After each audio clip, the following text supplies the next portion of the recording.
Good morning बच्चों। Class 9 Hindi medium प्रश्नावली 14.1 में प्रश्न नंबर 1 है, उन आंकड़ों के 5 उदाहरण दीजिए जिन्हें आप अपने दैनिक जीवन से एकत्रित कर सकते हैं। तो देखिए इसका उत्तर लिखते हैं। 5 उदाहरण जिन्हें हम दैनिक जीवन से एकत्रित कर सकते हैं। तो देखो इसका पहला उदाहरण हो गया, अपनी कक्षा के विद्यार्थियों की लंबाई या वजन ले सकते हैं। दूसरे नंबर पे हो गया, अपनी कॉलोनी या आसपास के 25 पौधों की लंबाइयाँ। तीसरा, किसी एक महीने में प्रत्येक दिन का अधिकतम या न्यूनतम तापमान। और चौथा हो गया, प्रतिदिन टीवी देखने में बिताया गया समय। और पांचवा हो गया, पिछले 10 वर्षों में शहर में वर्षा। प्रश्न नंबर 2 ऐसे। अब प्रश्न नंबर 2 है, ऊपर दिए गए प्रश्न 1 के आंकड़ों को प्राथमिक आंकड़ों या गौण आंकड़ों में वर्गीकृत कीजिए। तो देखिए हल। हम जानते हैं स्वयं अन्वेषक द्वारा एक निश्चित उद्देश्य लेकर रखकर एकत्रित की गई सूचनाएं प्राथमिक आंकड़े कहलाती है, तथा किसी स्रोत से जिसमें सूचनाएं पहले से एकत्रित हैं आंकड़े प्राप्त किए गए हों तो उन आंकड़ों को गौण आंकड़े कहते हैं। तो देखो जैसे, इसलिए प्रश्न 1 के आंकड़ों में 1, 2 और 4 प्राथमिक आंकड़े हैं, ये स्वयं लिए हैं। जैसे देखो, अपनी कक्षा के विद्यार्थियों की लंबाई या वजन, अपनी कॉलोनियाँ आसपास के 25 पौधों की लंबाइयाँ, ये भी खुद लिए हैं, तो ये प्राथमिक आंकड़े में आ गया। ऐसे प्रतिदिन टीवी देखने में बिताया गया समय।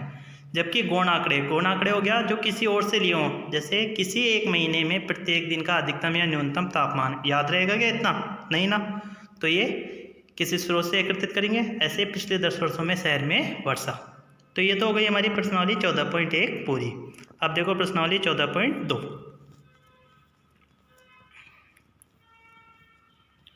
प्रश्नावली 14.2 में प्रश्न नंबर 1 है, 8वीं कक्षा के विद्यार्थियों के रक्त समूह ये हैं, A B O O, A B O O B, A O B A O A B O O A B B A B O. इन आंकड़ों के एक बारंबारता बंटन सारणी के रूप में प्रस्तुत कीजिए। बताइए कि इन विद्यार्थियों में कौन सा रक्त समूह अधिक सामान्य है और कौन सा रक्त समूह विरलतम रक्त समूह है। तो देखिए इसके लिए सबसे पहले सारणी बनाते हैं। तो लिखते हैं हल। दिए गए आंकड़ों के अनुसार 9 विद्यार्थियों का रक्त समूह ए है और 6 विद्यार्थियों का रक्त समूह बी है, 3 विद्यार्थियों का रक्त समूह ए बी है तथा 12 विद्यार्थियों का रक्त समूह ओ है। तो 30 विद्यार्थियों के रक्त समूह की बारंबारता बंटन सारणी। तो देखो सबसे पहले एक तरफ तो लिखेंगे रक्त समूह, एक तरफ लिखेंगे विद्यार्थियों की संख्या। अब रक्त समूह ए के कितने विद्यार्थी हैं? रक्त समूह में ए बी ओ आ गया और इसके सामने लिख देंगे कुल योग। तो देखो ए के विद्यार्थी कितने हैं? ऊपर लिखा हुआ ए के विद्यार्थी 9। ऐसे ही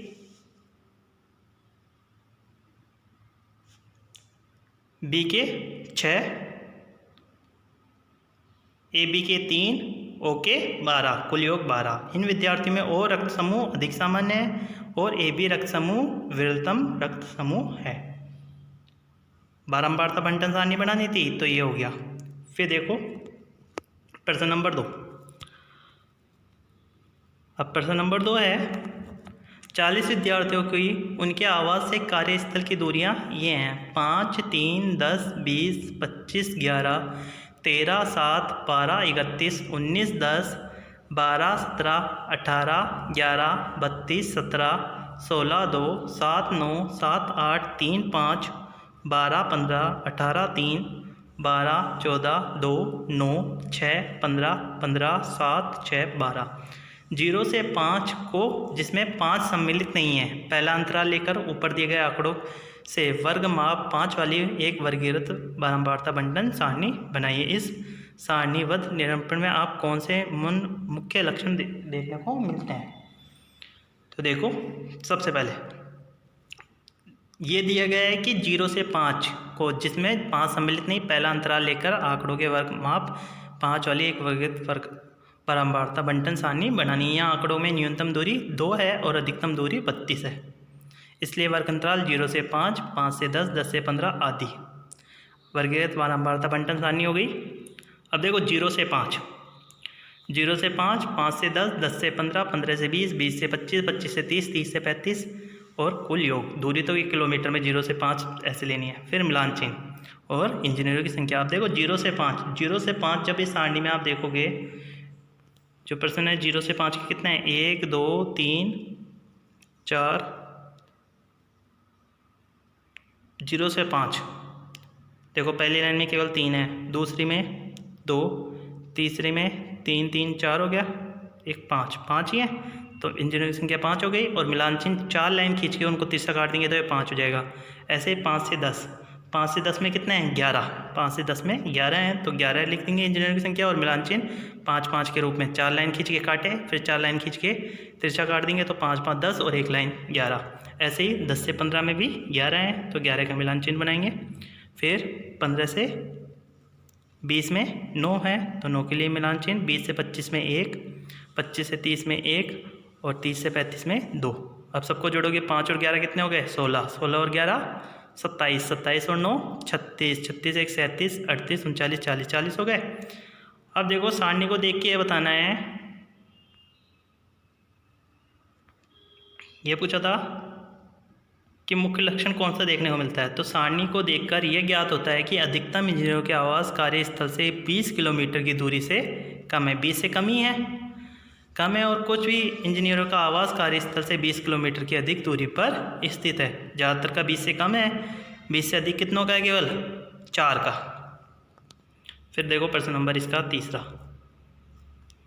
अब प्रश्न नंबर 3 है, 30 दिन वाले महीने में एक नगर की सापेक्ष आर्द्रता प्रतिशत ये रही 98.1, 98.6, 99.2, 90.3, 86.5, 95.3,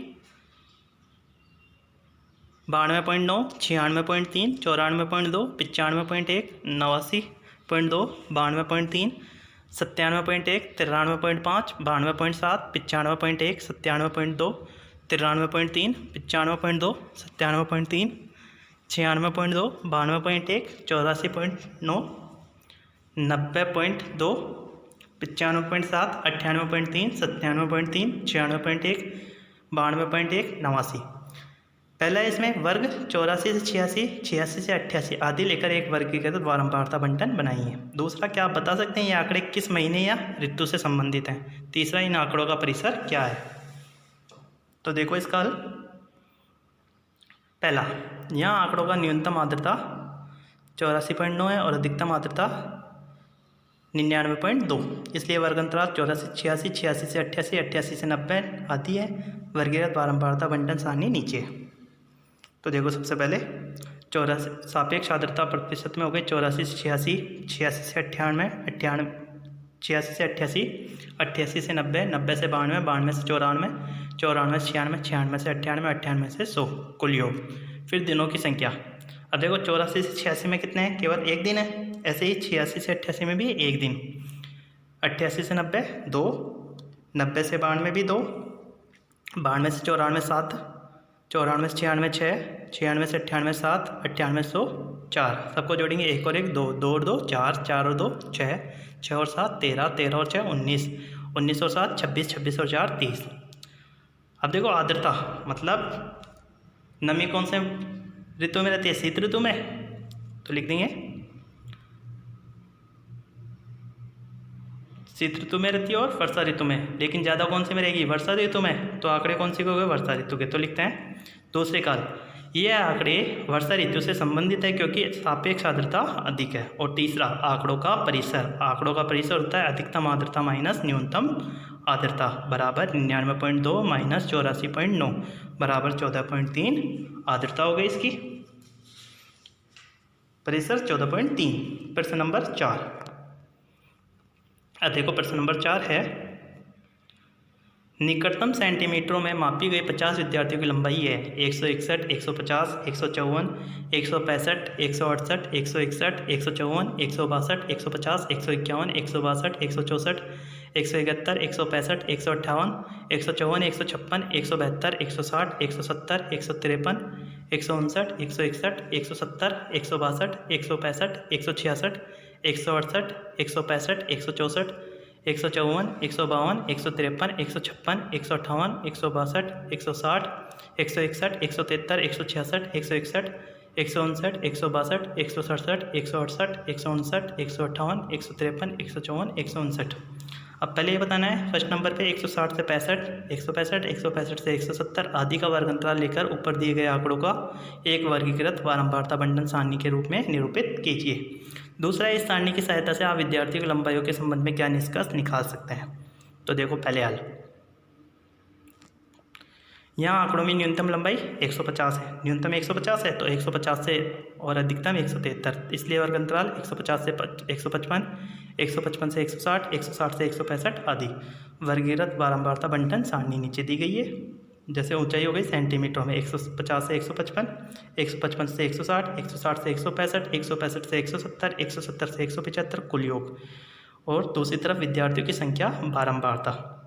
अब 150 से 155 कितने हैं, 12, 155 से 160 9, 160 से 165 14 बच्चे हैं, 165 से 170 10, 170 से 175 5। सबको जोड़ोगे 12 और 9 21, 21 और 14 35, 35 और 10 45, 45 और 5 50, 50 हो गए। तो ये बारंबारता बंटन सारणी हो गई। दूसरा, इस सारणी की सहायता से आप विद्यार्थियों की लंबाइयों के संबंध में क्या निष्कर्ष निकाल सकते हैं। तो देखो क्या निष्कर्ष निकाल सकते हैं, कितने विद्यार्थी हैं जिनकी 165 सेंटीमीटर से कम है, 50% के करीब हो गई, तो लिख देंगे 50% से अधिक विद्यार्थियों की लंबाई 165 सेंटीमीटर से कम है। ठीक है, तो ये हो गया हमारा क्वेश्चन 4th कंप्लीट। तो ठीक है बच्चों, आज आपको प्रश्नावली 14.1 और 14.2 अपनी कॉपी में करनी है। नेक्स्ट क्वेश्चन हम कल करेंगे।